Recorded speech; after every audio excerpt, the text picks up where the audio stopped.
Voilà ce qu'il advient de ces engins motorisés, 31 au total ce matin, spécifiquement des deux roues appelés cabris, dits des véhicules non conformes au code routier.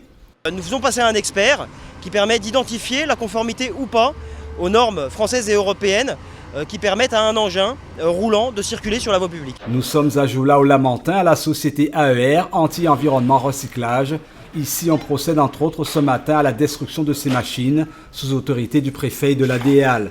Le principe est de lutter contre l'insécurité routière, dans le collimateur bien sûr, les deux roues.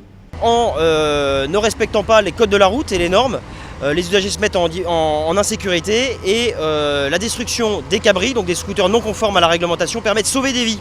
Tout commence par la phase des ossements. Toutes les parties du cyclomoteur nuisibles à l'environnement sont enlevées, huile, pneus, essence.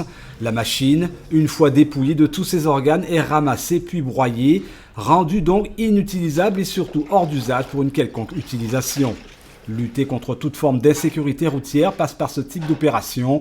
Il convient, selon le capitaine d'escadron départemental sécurité routière, de poursuivre avec détermination les actions engagées pour rendre plus sûres les routes. En fait, ce type d'opération, c'est le stade final de la constatation de certaines infractions. Ça part souvent d'une infraction au code de la route et souvent liée à l'état du véhicule. Un cabri, comme on peut voir ici, mais pas seulement, à partir du moment où il n'a plus ses organes de sécurité, où il n'a plus à être sur la route, il est dangereux.